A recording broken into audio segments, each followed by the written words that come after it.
Chapter 7. The Girl in the River. A day or two later, I still was not quite sure how to figure all this out, so I went fishing.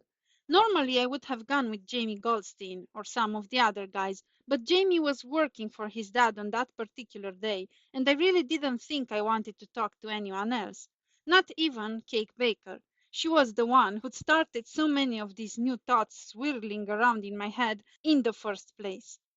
There was a great spot along the main river that ran through town, not more than 8 or 10 blocks from my house, where the ground was grassy and smooth.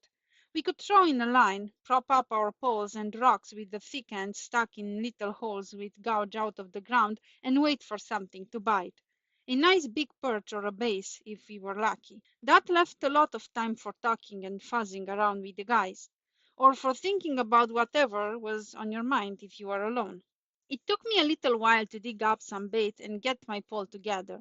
The last time out I'd broken part of the top of my bobber, the little painted cork gizmo with the wooden rod sticking up that bobbed up and down to warn you when a fish was nibbling at your bait. I'd glued it back together the day before, but I had to take off the string that was holding the top piece on and make sure the glue was completely dry before I dared to throw it in the water again.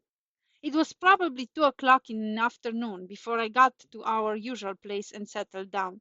The sun had been fairly warm until an hour or two earlier, but then the wind had come up. I figured we might get some rain before the day was gone, but I didn't really care. The other guys and I weren't entirely stupid.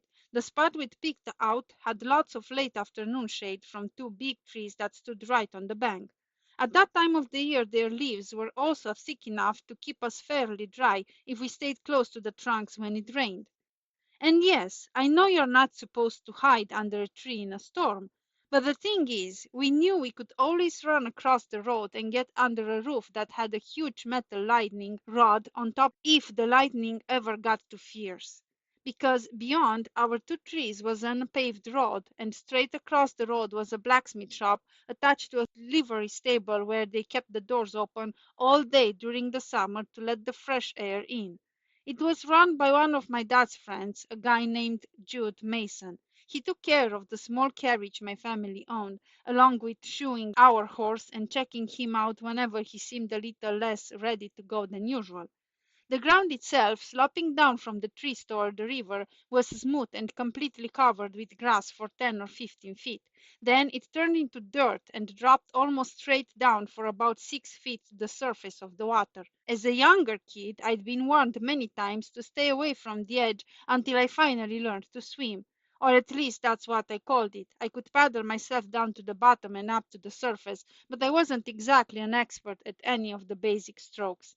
Even so, to get back on land, I then had to go about 20 feet to the right along the bank to the point where it sloped down to be almost level with the edge of the water itself. That was the beginning of our local beach, which is where we went swimming when we were in the mood. Unlike the place where we threw in our fishing lines, our swimming spot was also fairly shallow, although I had trouble standing up if I went more than a dozen feet from the shore. But I didn't care. Given my size, I knew I'd never be a world-class speed swimmer no matter how hard I tried, but I could navigate and that was enough for me. Most of the time, if no one was splashing around too close to it, the water in our fishing hole was pretty clear. In fact, even though the river was a good 25 or 30 feet deep in that one spot and maybe 80 to 100 feet wide, if the water wasn't stirred up, you could sometimes see all the way to the bottom. On the other hand, if the wind was blowing as hard as it was that afternoon, it could make ripples on the top big and cresty enough like little waves to make the whole thing look about as clear as a bowl of gravy. On that afternoon, I'd probably sat there watching my bobber for a good hour or so, but in truth I wasn't really paying much attention to it. As it had been for 2 or 3 days by then, my mind was still on what I'd heard during the youth meeting at Mr. Morgan's house. For the first time in my life, I felt that maybe I was beginning to understand something that had always been like a mystery to me before that evening. The whole idea that God doesn't insist that we be perfect the instant we give our hearts to Him seemed a lot more fair than what I thought I'd heard from others before. God should be eager to help us become more like Him, but the only way He can do that almost has to be one little step at a time. And even then, we can never be perfect like He is. But we can become a lot better than we could ever be on our own, especially in the way we treat each other. The word love kept coming back to my mind. I almost felt like someone was asking me, how much do you love others, Deli? How much do you care how things work out for other people? How much are you willing to help someone you don't even know or someone who's never been very nice to you, like Cake Baker helped Harry Page? And then it happened. Even as I sat there with my mind completely occupied, I heard something going on across the road and turned around to see what it was. A two-horse carriage had just pulled up outside the livery stable. As soon as it stopped, a woman I'd never seen before climbed down from the front and went inside. Then, a minute or so later, Jude Mason came out to unhitch the horses and move them into the stable area. He then came back out, lifted up one of the long wooden bars on the front that would normally be fastened to the horse, and fussed with the part that hooked onto the carriage until he got it completely off. At that point, he laid it on the ground and went to work on the other one.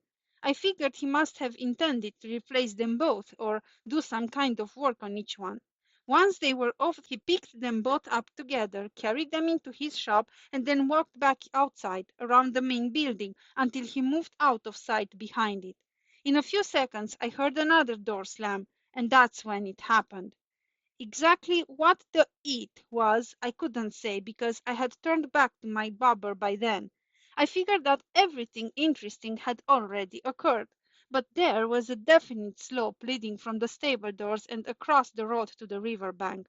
Somehow, I think the woman who'd been driving the carriage, something pretty unusual for that era, by the way, had not locked the brake. Or Mr. Jude forgot to brace the carriage wheels before he went behind the building.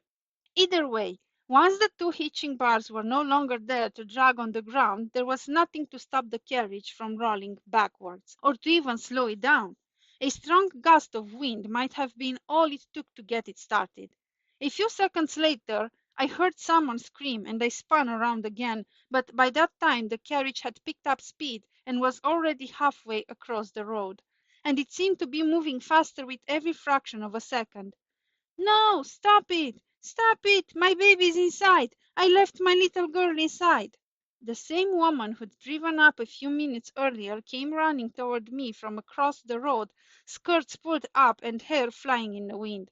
I almost can't describe what her face looked like, except to say that it was as close to pure terror as anything I'd ever seen.